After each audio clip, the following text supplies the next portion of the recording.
Welcome to another episode of Dr. Brooke on the Block. It's time to grab a seat, buckle up, and take a ride with me through the wild, wild west of the Web3 universe, where we're going to learn all about coins and tokens, NFTs and contracts, digital real estate and the metaverse, and so much more. There's a lot to get through on the block, but I am here to pave the way and help you avoid those nasty pitfalls and rug pulls so you don't get hurt. I'm going to also introduce you to some interesting characters along the way. Are you ready? Your ride starts now. What's up? What's up? Welcome back to another episode of Dr. Brooke on the Block. I am joined by a fun and exciting co-pilot, Andrew Sayles. Welcome to the show. Thank you so much for being here. Oh, what's up? Thank you for having me. And I just noticed that you're Dr. Brooke, the cryptocurrency. I love that. That's so awesome. That's cool. Yeah, well, I am a licensed chiropractor by trade, and I don't identify as an actual chiropractor. A lot of people who know me know that. I'm more of a functional medicine doctor. So what better way to combine chiropractic and crypto together, which is totally Dr. Brooke's thing, bodies and blockchain, by utilizing the name the cryptocurrency. So that's that's where that comes from. So thank you so much for being here, Andrew. For those, I know I didn't do a big, huge, long bio, even a bio at all, but Andrew is an amazing NFT person. He knows so much about NFTs. He does a lot with tokenomics. We're going to get into the nitty gritty NFT, crypto, tokenomics, gaming, all of it. We're going to go all over the place in this wild, wild west. So hopefully you guys are all fastened up, your seatbelts are buckled, and you guys are ready for this journey. So Andrew, again, welcome to the show. Oh, thank you for having me. I love doing this and just getting out and educating the community, right? Because like when I first got into crypto, there weren't people like you putting out content like this. So now it's great, but you have to make sure you're getting it from good people. But like I looked into you and I know you have a solid platform. So it's cool to link up with somebody else who's providing great content to educate the masses. Absolutely. So it's so important. So tell us, always first question out the gate is, how did you end up here? How did your journey begin to get you to this point right now where we're both kind of sitting on those edges of, Web 2.5 as we move into like full on Web 3 blockchain adoption? How did you end up here? That's a cool question. I got, I guess, kind of a crazy blockchain story. Yeah. I played poker full time in my early 20s, and poker players were some of the first ones to actually start using Bitcoin because they always owe each other money. And so it's just a quick, easy way to send money back and forth. And back then, I was playing full time, but every Monday I played a little game with my friends I grew up with. It was like a $10 buy-in game. And I was talking about it because I had read about it in the poker forums. I was like, yeah, it's pretty cool, digital money and stuff, but nobody will probably want digital currency. So it's probably not going to go anywhere. And like Bitcoin was like 13 cents at this time. Jeez. And I got this friend Hammett who's been doing acid since he's been like 12. So he talks kind of funny. And he's like, man, we should all just throw in and see what happens. And we're like, oh, Hammett, you're dumb. Like, had we done that, we'd have like hundreds of millions of dollars and probably be on right now. But, fast forward a few years later, I was on probation I got, another crazy story. I sold drugs from 15 to 20 before I played poker. And, I was on probation for selling weed. So I couldn't leave the country when they shut down online poker in the US. And a lot of my friends went to Mexico. And it was probably in, actually it was like 2016, late 2016, rolling into 2017. I ran into one of my friends at the casino that was home from Mexico for Christmas, actually. And he's like, man, did you hear about Bitcoin? And I was like, yeah, man, I heard it hit like $100, but it'll probably never go any higher. And he's like, dude, it's like 1,000. And I was like, holy shit. And so every day for the next 6 or 7 months, I spent researching Bitcoin. I went to the Bitcoin forums on 2+2 and read back to the very first post all the way up to where we were at. And in June 2017, I pulled the trigger and bought my first Bitcoins, and I grabbed some Ethereum and some other stuff. And, I'm kind of out there on social media a little bit. And when I get excited about stuff. Can I pause you really quick? What was the price of Bitcoin in 2017 when you did finally buy in? Was it above the 1,000 mark or was it below it? So it was above. I bought it. I bought a whole Bitcoin at 2,600. Okay. And I was hyped. I was knocking doors at that point in time. I was running Yeah. door-to-door teams, and I was walking around just checking the charts all day long. And then like it shot up to 3,000. I was like, holy shit! Like this is Yeah. crazy. I just made $300 invested. And so then it dropped back down to like $2,700 like a week later. So I grabbed two more, and those three I've never done anything with, to date. They're in offline storage. And for me, I told it was going to be a 5-year hold at least, and now it's just my bag I've been building. Yeah. So, I was posting about crypto a little bit on social media, and I'd get like, 2 or 3 messages a day. And so I decided to start a private, group to where I'd educate people. And I took on 100 clients over 40 days and, did a really good job educating them, I would say, because it turned into a hive mind. And we were all invested in nodes, and we'd flip them and we were making a bunch of money together. And in 2018, during the bear market, I got offered a nice chunk of money for the group. So I sold it and kind of stepped away. And then in 2020, when the bull market took off again, a few people from the group reached out to me and asked me to start a new group. We call it like an alpha group. And so we kind of got that together. We got in the dot really early, which, sounded good about a year ago. And, it was $30. Now it's probably about what we got into that. But we got in the dot early, and then I thought NFTs were stupid at first, but then the very first NFT project I kind of wrapped my mind around, it 180x'd in 6 weeks. So like a $1,200 investment was like, about 50 grand or so. Yeah. And we're like, man, we know how to spot good coins and tokens, and we know what goes into building one. We know the same applies to NFTs. Why don't we start our own NFT project? And so that's what we did. And we launched our first project on January 31st. And that's kind of how I got into working on Web3 full time now. I started it for my friends and my group. And then it just kind of, every day I'm speaking in spaces, and it just kind of, now I do it full time. I still got a solar company I make a little money off of, but my 60 to 90 hours a week is in Web3 right now. That's so fascinating. What a journey from dealing drugs or selling drugs to knocking on doors, door to door, to looking at charts, Bitcoin, all of it, to getting into, the NFT space and not just into cryptocurrency. So you do have an NFT project you are working on. We're going to talk about the Twitter spaces and what you're doing with that in the community that you're building. Tell us about the exciting NFT project you're working on and how all of that is going. Man, so it's going really well. We're going through a rebrand actually. We started out called Soul Ads because we were on the Solana chain, but now we're actually, the future is cross chain and being involved in everything. Yeah. So we're rebranding as Coffee and Crypto. That's our morning show. But I'm like one of those guys, like when I first heard of NFTs, I'm like, why would anybody want digital art? But then, like, I figured out about utilities, and the first NFT I invested in was a gaming NFT. And with gaming NFTs, you use these NFTs in games, and generally when you win, or one way or another, you earn crypto or something when you win. And so, like, that made perfect sense to me because, like, I had played games growing up, and I was like, yeah, I should be able to own this shit, And so I wanted to start my own NFT project just kind of for me and my friends after I had success and saw.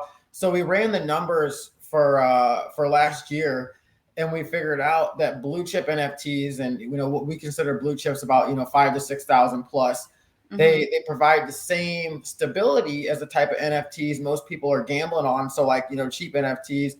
They provide more stability than the NFT people are gambling on, but the same, if not more, upside. But the problem is your average person can't, chuck 5-6K at one NFT. So we set up a collection that's fractionalized ownership of blue chip NFTs. So, it'd be kind of like if me, you, and 10,000 of our friends, threw in together on the Mona Lisa. As that Mona Lisa goes up in value, our NFTs are going to go up in value. Right. Our individual pieces. Yeah. Yeah. And then if we sell that Mona Lisa for 1.2 billion and buy it back when it dips to $1 billion, well, now we can use that 200 million to go out and buy a Warhol, and then a Picasso, rinse, wash, and repeat. And now our NFT is attached to 3, and that's what we've done to grow a collection there. But I'm kind of a gaming nerd, and I would consider myself a gaming tokenomics expert. So I wanted to put together a game, and what we built, or we're in the process of building, is the crypto version of Monopoly, and it's going to be called Monopoly Crypto and Coffee Edition. You roll dice, you move around the board, Every time you pass go, you're going to get our native token. We're in the rebrand, so we're probably going to call our token Java, but no commitments yet. And every I time, love it. I love it. That is so, yeah, that's great. and every I'm time a coffee lover and a crypto lover. It's like the blend of yeah, both worlds, right? it's great to wake up every morning, just have some coffee and talk crypto and get your Right. brain working. It's like Yeah. that's how we do it. Um, Nice. you'll pass go and you'll earn Java token. Maybe the name will change, who knows? But and then if you land on a property you don't own, you pay rent in Java token, and those properties again is fractionalized ownership. So multiple people will own those properties, and they'll own tokens from people playing the game and paying in, or they can stake them. And for those of you who might not know, staking them, you store an NFT or crypto on the blockchain, and it shows faith in the system, and generally you're rewarded for it. Yeah. We'll be able to stake them and earn tokens as well. But here's the kicker of how we keep our in-game economy flowing. If you have properties staked and you want to earn tokens, you have to roll at least once every 24 hours. Otherwise, your share is burned, taken out of existence. So you can't just earn money for nothing. You got to play the game. And if you don't own the properties, you're going to pay in here and there. And how many times per day should you roll? I can't tell you, right? Everybody has different strategy, but you can roll up to once every 4 hours, but you have to roll once every 24 hours. And the big problem I saw with gaming and why I wanted to get in it, the real reason I wanted to get in gaming was the global impact, which we can go to. What I think what we're doing on a micro level is showing how a token can be backed by NFTs, a currency like Bitcoin, whatever, if it's managed by the right people. And then also, what we're showing through our Monopoly game is a type of UBI, universal basic income, to where people can just do everyday actions and be rewarded for it if you have a setup systems that's sustainable. So our goal is to prove this on a micro level, and then eventually take it to governments on a macro level and be like, hey, you can implement this. But we have a very sustainable system, right? Like you if you want to buy our properties, you have to buy them in packs of cards, like you would baseball cards and magic cards. Well, you have to buy our properties in our native token, Java, and 95% of the tokens spent on properties are burned, taken out of existence forever. 5% goes to the debt, maintain the game, but 95% is burned. Also, when you land on properties you don't own, 10% of those is burned, taken out of existence. When you land, we have a jackpot spot to where like a portion of everything paid in the properties is it's the free parking spot. If you guys remember Monopoly. If you land, it's steady build. It'll be steady building all day. If you land on that, you get it. But if somebody lands on the go to jail, well, then we burn it. And so based on our calculations, and it's easy, right? Because all the Monopoly math is already out there. We'll actually have a deflationary currency based on all the burn mechanisms that we've built into the game. So yeah, that's our game, and kind of why I'm so excited about crypto, and everything I do kind of all ties together. Super fascinating. So when you say people are going to be able to purchase card packs, when I mentally think about the physical, tangible in your hand, holding it, setting up the game, the Monopoly game, there's a finite amount of spaces, and there's a finite amount of properties that can be purchased. So I would imagine that your guys' version of the Monopoly crypto and coffee is going to be more expansive, with a lot more properties to be purchased and rented and utilized, and those kind of things, with the same components from Monopoly, like go to jail, pass go, free parking, all of the, jackpot that you said. So is there like, all right, you guys are having, because a lot of NFT projects, and for those of you who don't know much about NFTs, I will explain this really briefly. A lot of NFT projects come out with a finite amount of NFTs. So if they have 5,000, they have 5,000. They might mint more in the future and create more, but you have 5,000. And that's the way they create this like really strong community. So are you going to have something like that, to where there's only an X amount of piece of property that maybe only 12,000 people can get in on and play the game daily on a micro level? And then when you expand it macro, it's going to be a lot bigger, I would imagine. Yeah. So, I try to like keep it super simple, just because I know sometimes it's hard to follow. So we're gonna have our crypto and coffee NFT, which we are going through a rebrand. It'll be coffee mugs with different faces and cool little stuff like that. That's gonna be a 10,000 piece collection just for our community, and it ties into our board game, because the way we've designed the game is there's one board that everybody's playing on at the exact same time, but you have minimal interaction with each other. Only it's when you're paying into a property, or if you land on the jackpot, everybody knows, or if you land on to go to jail and burn the jackpot, everybody knows. Now, as far as the properties, yeah, there's going to be a finite amount. Now, like, like the shitty properties, like right past go, like the purple ones. Yeah, like the $50 rent versus a couple $1,000 you have to pay for Park Place. Yeah. So like on the cheap ones, you'll just, and granted we haven't released the exact numbers yet, but just for simple math's sake, on the cheap ones, there might be 10,000 of those NFTs. So up to 10,000 people could have fractionalized ownership over that property. Got it. But then when we talk Boardwalk and Park Place, there might only be 500 of those. So those are like the rare gold diamond pieces that you want to be a holder of. Yeah. And here's something that's going to blow your mind, and we can explain what it is in detail if you feel your listeners might need more knowledge on it. But yield farming, right? Yeah. Where you loan out your assets and then you earn tokens based on like the transactions, kind of like for decentralized exchanges, kind of like a Coinbase would, but you and I would be able to do it.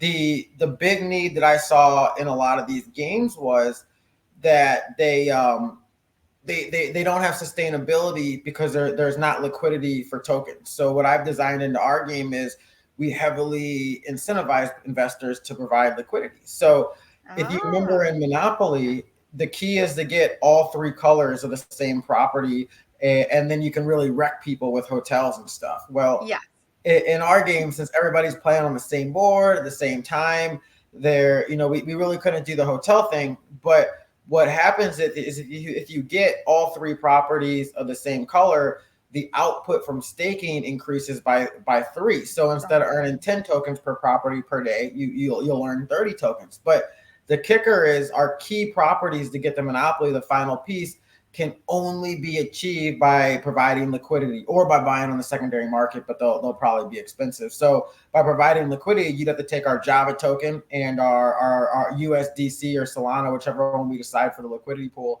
put it in there. And not only will you earn tokens based on the people's transactions, but you'll also earn rewards points that'll be able to be cashed in for these properties, the key pieces of Monopoly. So that's how we're going to heavily incentivize people to put into the game and make sure that it there's liquidity.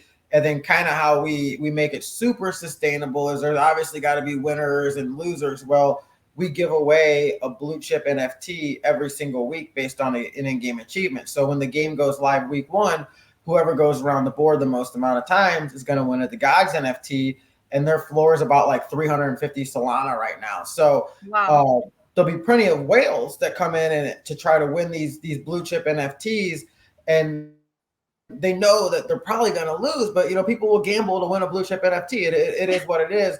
And then that actually keeps the degens out there, all the degens. Yeah. That keeps our system sustainable for the property holders that have to roll at least once a day for holding their properties. But then there's the whales that are chasing that in-game achievement, and they're rolling multiple times and paying in the properties. And kind of to tie it back to the whole micro to macro view in UBI, it's almost like if we put a heavy tax on corporations and then track people's data and rewarded them for their data through these corporations. Right. And that's how we could keep this system sustainable at a macro level for governments and stuff like that. That's so fascinating. Very cool project, Andrew. So you're talking a lot. You say Solana quite a bit. I know you talked about wanting more cross-chain and those kind of things, but is Solana the blockchain that you are building the Monopoly game, the crypto and coffee on top of, and then kind of being able to allow people to branch out and utilize it with different portability factors or bridges? Man, so I'm gonna give you some alpha. give me some alpha, boy. Give me it. So we do it, we make call outs on our shows all the time, and like we do a thing on Saturday called Shark Tank Saturday where we let projects come in and pitch us. It's the only day in the week we let them pitch us, and we ask hard questions, and if you sound bad, we'll tell you your project sucks. But, we found a project of this called Saudi Monkeys, and we met these guys that were trying to derug it, and they were only like 16, but I was like, man, I'm riding with you guys. So we scooped a bunch of them, and then it turned out one of the kids transferred all the funds to the Gen coin flip game and lost it.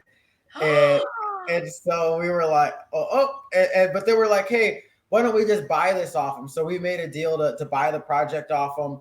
And now we bought it actually for our coffee and crypto community while we get everything together for our actual coffee and crypto NFTs. And they're point like 0.05 SOL now. When we first bought it, it was 0.02 SOL. Okay. We're using that for the community. And we get offered a lot of NFTs and whitelist spots to let people come on our shows, and we didn't want to keep them for ourselves. So what we're doing is we're putting together a raffle, and people with these Saudi monkeys, they can send it to a burn wallet, and then we pick a winner, and then they'll get back the NFTs and the whitelist spots. So we bought that for the community, turned it into a deflationary collection because people are burning them along the way to win stuff. And then we're even giving away an NFT that is going to be worth 21,000. We're going to airdrop 21,000 on the winner. We can get into that. That's a whole other collection. Actually, we have. Yeah. They're called presidents. We took all the presidents. We got them smoking blunts, gold chains, gold teeth. George Washington, Abe Lincoln, all of those guys. Barack Obama. Literally every single one. And then Grover Cleveland Alexander served split terms. So to keep the order right for numbers, we threw me in as like I think 36 or something like that. I can't remember what it was. But if you get me, you'll actually be airdrop 50K. Heck yeah. How do I get Andrew? It's random. One of our holders are going to get them. And so, yeah, you send them in and you get these. So they're deflationary. But everybody, when they're left, everybody who has one is going to be airdropped for free one of our coffee and crypto NFTs that'll be on the Solana chain. But then we're friends with like JPEG Store on the ADA, that marketplace. So as soon as we launch on Solana chain, we're actually going to launch on Cardano as well. Oh, wow. And we'll launch like another 5,000 there. And everybody who has one of our Solana NFTs that sends us their wallet will get a whitelist spot for Cardano. And then we'll do the same for AVAX as well. So we're going to take our whole project across. Our game will start being built on Solana, but I don't know if they're familiar with Steppen. Like they're cross chain across multiple chains. So we're going to do like them and just take the games across all chains. We're going to have multiple board games. We'll have coffee and crypto risk edition. Already got the tokenomics worked out for that. And, I'm kind of a tokenomics nerd, right? We bought a collection and then turned it into a tokenomics game to make it deflationary to see how many we can burn and how quick before we come out with our real collection. I love it. That's so cool. So the tokenomics, I will be honest with you, can be a little daunting to understand. I've done a lot of research and kind of dug through and taught myself quite a bit of it, but it sounds like you definitely know you're light years above where I'm at with it. So you really can't be though, because tokenomics has only been a thing for a couple of years. So I know, but time in the Web3 space, it could be a day. Like you could be a day ahead of me and you're like 3 years ahead of me. And because time is so compressed and so expanded at the same time, like, tomorrow we could wake up and there could be like a different Celsius crash or like another, exchange has gone bankrupt. And it's just like things are happening so quickly. Projects are going down, coming up left and right. So you got to be on the ball. And, I've tuned into some of your coffee and cryptos, which have been so fun to listen to. Just it's such a free flowing conversation. And there's some banter that gets going, people are like, no, I don't know what that doesn't know. And it's really fun. So what you're doing is so incredible in the space. Thank you. Just what you're building out, what you're doing. And I think it's so fascinating. So keep it up. Yeah. Speaking of NFT projects, so this is one of my big favorite ones. I'll ask you about it. Maybe you'll know something about it, maybe not, but it's called Dogami. Have you heard of them? I don't think so. Okay. So Dogami is the first ever petaverse. And back in, like the early 2000s or late 90s, we had those Tamagotchi little pocket pets to play with, and they were 2D and you had to feed it and whatever. So Dogami is doing something very similar to what Steppen did. Although I think Steppen at this point has had to kind of recalibrate and redo things because people aren't making as much, what is it, GST, through, walking and doing all the steps that they used to. Like, I think the first NFT holders were making like $500 a day almost. Yeah, I was making like 300 a day at my peak in the game. Right. But I don't know that they actually kind of figured out what you're doing with the whole figuring out the tokenomics on the back end and figuring out how to burn things so that they Dude, can it could be done maintain. so much better, and they have a good team. I'm kind of surprised that they haven't done it yet. Maybe they're waiting for the big play that like I would be doing right now, and maybe they're just saving it for something. I don't know. Saving it for it. Yeah. Well, so that's what essentially what Dogami is doing. They're built on the Tezos chain, XTZ, and they are creating portability features because part of their advisory board is people from the sandbox. And so the sandbox is going to have like Dogami characters are going to be part of the sandbox as the first four-legged animals through there. And you earn Doga tokens for taking care of your dog and for, brushing its hair and feeding it and doing all that stuff, which is kind of cool. You could take your dog out for walks when you go for a walk, similar like Step In. So it's a really cool project. One I'm very excited about. I personally am not a part of the project in terms of like dev whatever stuff of it, but I am a holder. I'm an NFT holder of their project, and I really like it. So I think there's a lot. The last episode I dropped was all about NFT gaming. So it's interesting that you and I are kind of continuing the conversation about how NFT gaming is really going to take shape. And personally, and let me know your thoughts on this. Personally, I believe that NFTs are where blockchain technology is going to get mass adoption.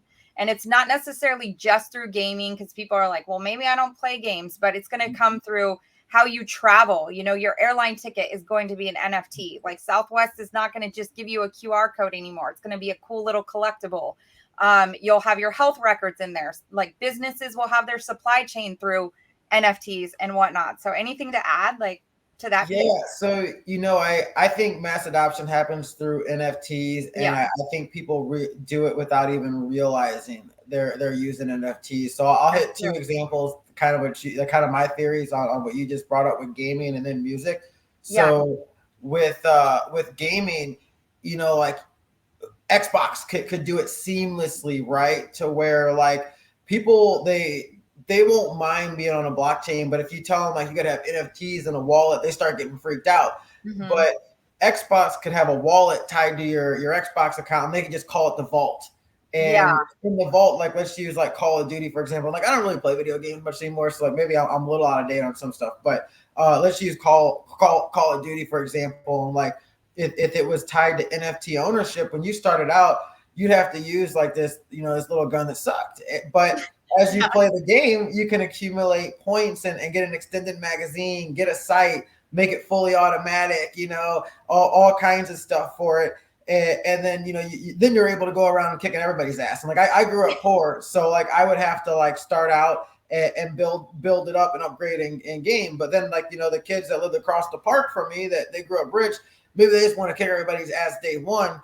So they will purchase that gun from me for more than what it costed me to get started. And that's how you'll kind of see it start in games. And that's how tokenomics can be dialed in games. You don't have to have all these burn mechanisms and this and that. You just give in-game ownership over items like guns and skins and other things like that. Mm-hmm. So I think you'll see a lot of mass adoption flow through that, even though gamers are resistant right now. They just don't realize that they can actually have ownership over this stuff and how it can be implemented. Now, what's crazy is they're already paying into. So my daughter's 11 years old, and you would not believe how much money we've spent on Roblox. Like literally, we've spent so much money in that game, and she's gonna be growing up, obviously, and that game's gonna not matter to her one single bit. But all the thousands of dollars we've spent have been wasted. With blockchain gaming, that's an investment. Like we turn around and sell that on the secondary market for probably even more money than we paid for it. Yeah. So that's the beauty of that. It really is. And so like what I'd like to see happen or kind of what I foresee happening on when, it's to kind of like to put it in like the music perspective and even that same perspective is like, these big festivals like Bonnaroo or Lollapalooza. Yeah. That is a great onboarding ramp right there, because when you go to them already, they don't take cash anymore. You pay in advance and you get a wristband, and it's just Mhm. scanned, and that's that. And Mhm. so what I would like to see them do is make the tickets NFTs. And like, sure, maybe you have to pay every year to get a new barcode added to your NFT, but it would be like the same ticket as NFT, and then you could go change the Wow. metadata on it and track the concerts that you've been to. And then what I would even take it a step further is maybe if like you have like the NFT tickets and regular tickets. For the NFT tickets, you have a special section, and then while a concerts are going on, you get a camera to pan that section. Well, that 60-second video is updated in the metadata for your NFT. So now you have this NFT full of memories that can be passed down the line to family members. Or if you're somebody famous, maybe there's a value in people just wanting to see like your NFT and the shit you've gone to. So Right. I That's think so there's awesome. a lot of value there in music NFTs, and there is some stuff I'd like to build out in the music world a little bit myself, and as far as NFTs go. But it's just one thing at a time, right? I know there's so many like avenues that can be, verticals to go down in. And that's what's so exciting and expansive about this space is just like, oh my gosh, like anything you can think of can be put on blockchain, Web3, NFT, crypto, tokenomics. All of those pieces can be added in. And it's so beautiful because what it's doing is building up a huge sense of community. And it's bringing back a real true sense of community that I feel like initially in the beginning, social media attempted to do, right? Like, oh, we're gonna Yeah. all find our friends around the world and we're gonna be, and now it's just like vulgar and word vomit, like getting passed around a lot of times in these arenas, and you almost gotta have to like search hard and wide to find things like coffee and crypto or different Twitter spaces that are doing cool Mhm. things. So So it's funny you say that, right? Because like everybody is like NFTs, it's all about the community, this and that, and like I agree to an extent, right? Like I came to NFTs to make money, but I stayed because I was wowed by the community, and that's what yeah, really took it to me. So I say people come to NFTs to make money, but they stay for the community. But I'm actually bored with community-based projects because I believe we solved that problem with Web 2, like Facebook groups. Like you can find some good Facebook groups yeah. still, or Discords. Like you don't need the NFT for that. So like I want to see real progression and utility, but it's okay that we're still here because I liken it to when Facebook first came out, and maybe like even 8 to 10 years ago, we were just taking selfies all day and being like walking my dog, and like Eating and, a burrito. yeah, and it was just like something new and cool, and we didn't know how to use it. So like I think we naturally just kind of like picked up where like we left off Web 2 with this Yeah, community based stuff. But yeah. like that's just like it's primitive. It's just a start for Web 3. But like I think it does start with community. And then what I do think too is you'll see community almost as like a credit score based on who can you associate it with. Yeah, That could be your blockchain credit score. I agree with that. And when I say community, it's not necessarily just NFT projects that are just building out the community, but the reality is so many of these NFT projects, and until this changes, and I don't know, at least my mind can't comprehend how it's going to change, at least in the moment, until it changes to where there's more, like with Dogami. I'm going to use Dogami for an example. Their first NFT drop, they did 8,000 dogs. And they had like 6 different breeds of 8,000 dogs. And they had them all rated. You had a diamond dog, a gold dog, a Can you silver breed dog, them and or a stuff? bronze. Huh? You can breed them and stuff too. Oh, you can breed them, all of it. You can buy, That's and then great. eventually, when your dog gets older and dies, and it becomes a spirit, then you Damn. own land. You own land in the Dogami world. Yes, this is like, I mean, they got this whole storyline. You definitely got to check them out. I've talked about them a lot on this podcast. But what I'm saying is then because you're a part of that 8,000, and now they've released another 4,000, so there's a total of 12,000 dogs in this Dogami world. But that is the community, right? Those 12,000 dogs. So until we figure out how to still make it profitable for the holders without being too inflationary, right? Like, let's just create 1 million dogs and then Yeah. nothing has value. Nobody wants anything because of supply and demand. I just don't see how we're going to break away necessarily from the community aspect, because the Board Yacht Club, like, Board Ape Yacht Club owners, they're a community. Those people are holding that and they're like, yeah, Mhm. you a ape guy? Yeah, me too. Oh, I know apes that turned down 500K and at the peak for their apes and like Wow. and y'all don't really got money like that, you know. So Yeah. Yeah. and a lot of them really don't. To be real, like I've been going to a lot of live events like Yeah. NFT Miami, NFT NYC, and Solana Hacker House and shit. And a lot of these people just lucked in to minting two or three of these big projects at the right time. But then you start talking conversation like you and I are having, and like they're mind blown. They don't know anything. They just have these NFTs that they're Oh my holding, and God. they don't know how high they think they can go, but they think they can be worth more than they are right now, and they don't have a reason why except like we're the apes, you know, which is Oh cool. my, right. Well, like it's their identity. Like you Yeah. said, like the blockchain, like a credit score is going to be like which projects you're a holder of or like which groups you're a part of. You know, it's like, oh my gosh, that's so and so, and they got like whatever. You know, it's just like, I want to buy a punk. You know, I granted I'm nowhere near being able to afford one, but like, you know, I want to buy a crypto punk just because it's almost like a relic in the crypto world for it like, is a relic. yeah, like who, you know, like who started off the NFT thing, and like it's who's probably like granted like Crypto Kitty was a cool thing too, but like it just never was what crypto punks were, and like I Yeah. think that they'll be here next bull run just on simple fact of what they are.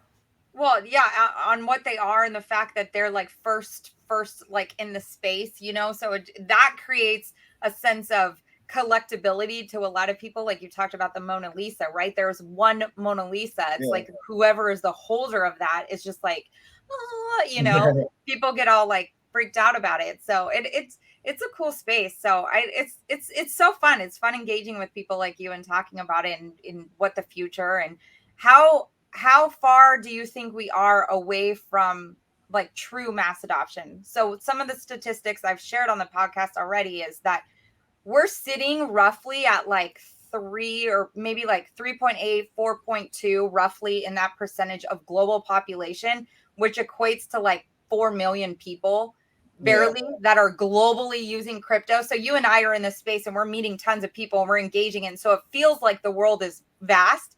But really it's a really small population of us that are in here early on. And this is what this show is Mhm. all about too, is to help educate people because this is going to be the greatest transfer of wealth, in my opinion, that we've ever experienced in human history. And people just need to like understand and learn, especially during the downtime.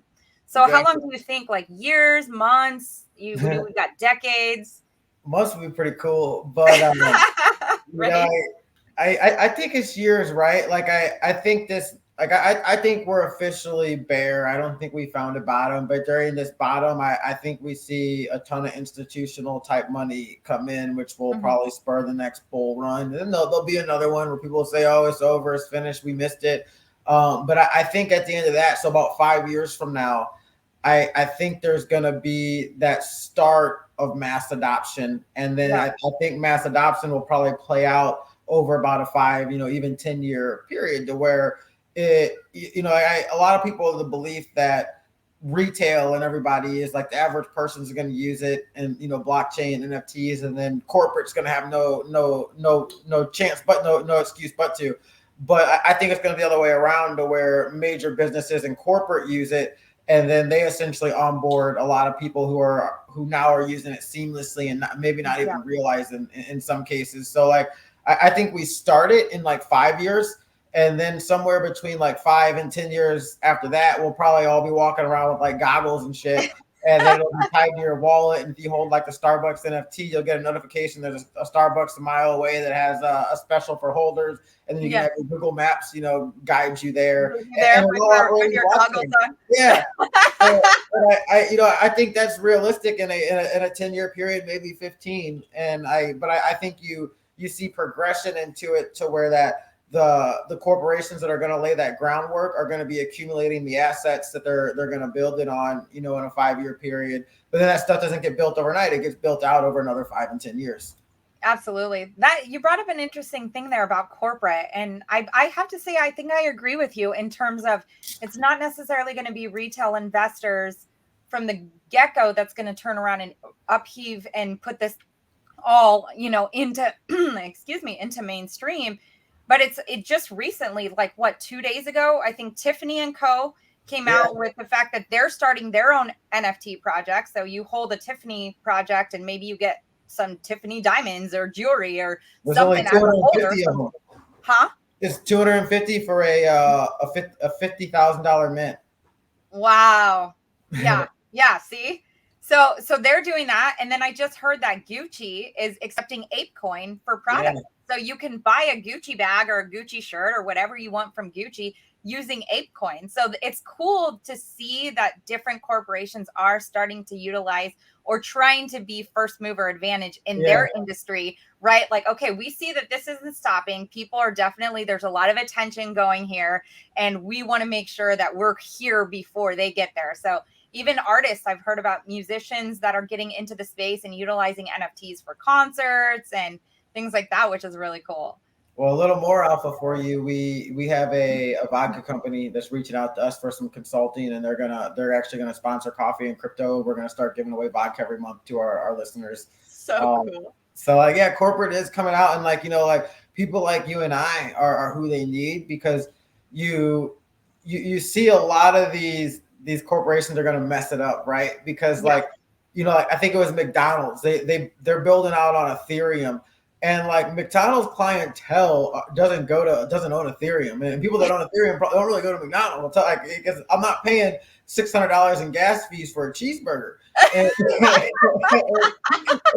so like, I feel like that's an epic fail on McDonald's part. So like, good. In my mind, how that went down was like, one of their executive sons probably has like a Bored Ape, and he's like, yeah, my son, you know, he's an idiot, but he made all this money on crypto. We got to get there. And so they took this idiot's advice, like, yeah, you guys should build out an Ethereum, you know, because it's just in thing. And like, so you could tell like it wasn't somebody that was really dialed in like you or I, where we have been like, well, maybe you should check out like Tezos or Solana or ADA, like, you know. And so like, I think a lot of them are going to fail, but I think the ones that do it right will actually make an effort to find people in the space like us to really consult with and bring them in properly. I love it. Like one of my favorite. So I tweeted this. This was like words that came from my head. Like, and I was, because like I said, I'm a big Tezos person. And this whole concept that people think that they can only buy NFTs at OpenSea with ETH is like telling someone they can only buy tacos at Taco Bell with a $2 bill. Yeah. It's like, you have options. Know that there's so many options out there. Like, no, you know, you're not like stuck in this you know, one way only. So it's funny you say that, because big businesses, definitely everyone I talk to, minus you, I always feel like I'm like, oh, what product, like what chain are you building on? ETH. I'm like, I get that ETH is great, but like, come on, like there's so many other projects that you're missing out on when you're only looking at OpenSea as this is the projects that I'm going to invest in NFT wise. I haven't touched ETH projects in a while, just because I feel like I have to be right every time because of the gas fees, and then like it was probably like 2020. The gas fees really took off there, and I was in 10 coins that I just wanted to get out of, and I was only at that point in time, my average buy-in was like $500. And I went to go move out of them, and the gas fees were going to be $250. And I was like, dude, I don't care like how bad I feel about it right now. I'm not paying half to move out. And oh my God. I stopped playing on Ethereum, and I had a bag of BNB, because there's videos of me telling people to buy BNB when it was like $7 in 2018. And so I had a bag and forgot about it a little bit until I logged on to Binance one day. I'm like, dude, where's all this money from? And so then I started playing around in the BNB ecosystem, and that's all I did for about a year and a half. And I was doing my yield farming, my NFTs and everything there. And then I found Solana. I liked it better for yield farming. And then when I kind of figured out some of the schematics of the chain, you know, I feel it's the best there is for gaming. It's the most scalable, I think, in that sense. So, you know, now most of what I do is Solana, but I'm open to anything. And like for our project, we're going to be on every chain. We're going to have an Ethereum version for people that want the Ethereum version, but I might not even mint one, right? Like, That's so great. I have to just throw this random statement out there. So like Solana is like a hometown thing. Like I literally live 2 miles away from Solana Beach, which is where the chain was named after. So it's so cool, because I'm like, anytime I'm in Solana Beach, I'm like, should I buy some Solana tokens right now? Just to say, like, I bought my Solana in Solana. Like, so That's cool. great. But yeah, I do. You know, I mean, they've had a really rough beginning. You know, being a beta chain and everything that's happening, and obviously news yesterday about the hack, and then not being as bad as it was originally thought to be, and so forth. But I do have to give, as much as Solana is like getting a lot of negative press sometimes, they are willing to get in there, like you talked about in the very beginning, about getting like willing to fail and figure out that a project isn't going to work or this is not going to work, and then fix it and then move on. Versus, I feel, my personal opinion, I am a Cardano holder. I have Cardano tokens, but I feel like they are so slow. They are. Little turtle. That's like, and so I'm like, there's people that are going to like surpass what they're doing, and probably, I don't know. I don't know what the future holds. Like with 861 different blockchains, like not 861 are going to make it in this next bull run. Yeah. And so like, I think I agree with both those points, right? Like I love Solana, and I think that they got too big too fast. Because you think about them, they're not really that old. Like they were at this price they are right now about a year ago. So like, if you didn't take any profits on the way up, that's on you. But and like the problems, sure, like they're fixing them, and the biggest problem is the outages. But again, that can be fixed over time. Ethereum's biggest problem is the gas fees, and they've been trying to fix it for like 3 years now. And so like give them some leeway. And then you look at Cardano, like, man, I remember in 2018, probably buying Cardano, like, it's going to be the Ethereum killer, this and that. And then, like, nothing happened. And then, like, they finally got smart contracts, and then they didn't work. And, like, I remember my best friend's uncle, he, like, sold all his houses and put it in Ethereum. And he's like, but they got smart contracts. It's like, dude, everybody got smart contracts. And like, they were waiting the smart contracts high for forever. And now, like, they're getting a little bit of an NFT marketplace, but and I do have a little more confidence in them, because their head dev, the founder, I forget his name, but like he got called to speak in front of government. So like Charles Hotch, I'm not gonna butcher his last name, but his name is Charles. Charlie H. Charles H. We'll go with that. he got invited to speak in front of Congress. So like that's a good sign that you might get through regulations, and there's some whales I know that believe that once regulations comes, corporates will build out on Cardano. So it's giving me hope, but I'm not adding to my position.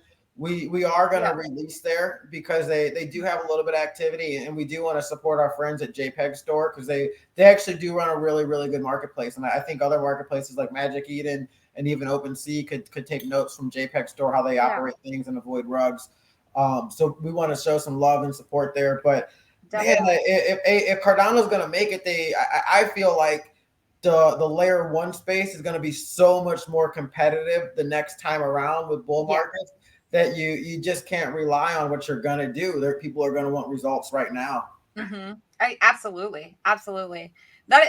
What's interesting about him, though, if you've like heard about the intro story to Ethereum, apparently Charles was the CEO of Ethereum before Vitalik took over. And there was all this, like inside, like them trying to figure out, like the initial Ethereum team trying to figure out all these pieces. And then he just left and started, Cardano. And I was like, wow, that is so fascinating. It is cool that he gets to talk at government things.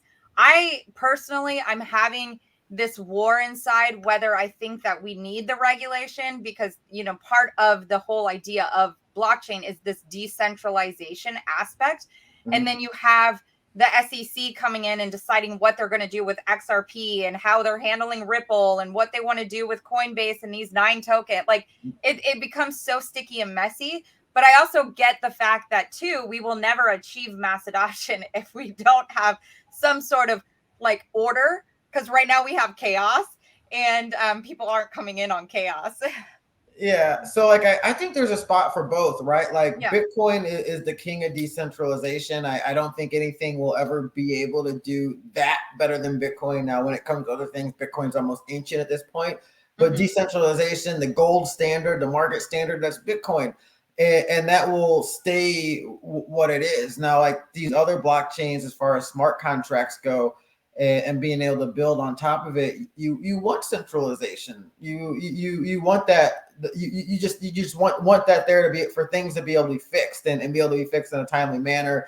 And I believe that regulation is actually good because these corporations, they're used to that safety net to where, like, in crypto, if you get rugged, it's like, should have did your own research. Yeah, exactly. IOR, what were you doing? Yeah. Well, like these corporations are like, no, if we give a guy $100 million and like all he gives us is a JPEG, we want to fucking be able to lock that motherfucker up, you know? And so, yeah. And so like you are gonna have to have those regulations to make them feel comfortable because they are gonna lead the retail, but you can't put those type of regulations on Bitcoin. Now, like, yeah, I believe that they at some point in time the government's going to pull the same thing they did with gold, to where like, yeah, we're collecting everybody's gold and we'll give you dollar for dollar for it, and you know you're not going to have a choice, and you know it'll maybe be illegal to do Bitcoin transactions in the United States. Who knows what their reason it is, but I believe that's how they will regulate Bitcoin, because they're classifying it as a commodity now. But there's going to come a time to where we know our dollar isn't sustainable. But like I said before, I believe Bitcoin is a way that you can issue a currency out that's backed by something that is sustainable. So in order for them to do that, they're going to have to accumulate mass amounts of Bitcoin, and they probably start by taking every citizen's Bitcoin. Oh my God. Hopefully not, but man, I guess that is a scenario that could definitely be played out in the future. I'm going to El Salvador, so I hope you guys come back. All right, well, we know where to find Andrew. He'll be there. I'm buying a compound. If you're listening now, you're welcome. Yeah, exactly. But you got to be a Java holder and have a crypto coffee NFT, and then you're allowed to come to the compound. we're checking NFTs at the door. There you go. I love it. All right, Andrew. Well, we're coming up to the close, to the end of the ride for today. Is there any more alpha you want to share with us, or a way for people to connect with you, how they can stay involved, get involved in those amazing, fun Twitter spaces that you do every single morning? Tell us more.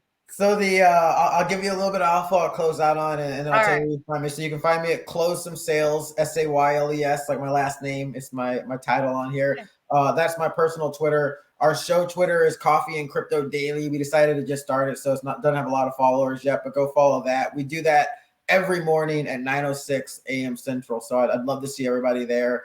On top of that, a little bit of alpha to where what we got going on is I told you we got this collection called the Dope Presidents.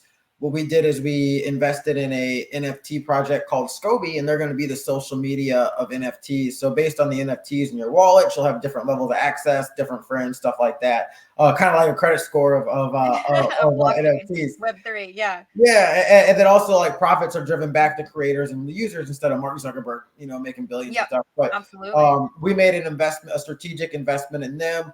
That's going to net us $1 million, and we're taking that $1 million and we're dropping it across our Dope Presidents. So each president will be airdropped $21K. We're giving away to our holders randomly. So if you go grab our first collection Soul Ads, or you have our Coffee and Crypto NFTs, when those come out, you'll be eligible for one for free. But next week we're holding a raffle with our Saudi monkeys. They're on the Solana chain. They're only a couple bucks. They're like 0.05 Sol. You send it to a burn wallet, and somebody will end up getting we'll end up winning a Dope President that will be airdropped 21,000 when we get our investment from Scoby. So that's the alpha, man. There's awesome. So go listen to Coffee and Crypto so you can be part of it and get your NFT on Solana. Yeah. And so as far as I know, it might be the biggest airdrop that'll ever happen on Solana. So it'll be pretty cool. That's huge. I love it. That's exciting. Awesome, Andrew. Well, thank you so much for being here. Thank you for your time. It's been such a fun conversation. I love this. I love being able to have these that was great. Deep dives into the space. So let me know when I can come back. I had a good time too. Yeah, awesome. All right, Andrew. Well, we will talk to you soon. We are pulling up into the station. For those of you on the ride, please exit to your right, and we will see you on the next one. You made it. Congratulations. That wasn't so bad, was it? I hope you laughed and learned a little bit more about this Web3 universe and how simple and fun it can really be. Would you be so kind as to leave us a review and share it with your friends and family? It would mean so much to get this out to more people as we embark on the greatest transfer of wealth that has ever happened in human history. Can't wait to see you on the next one.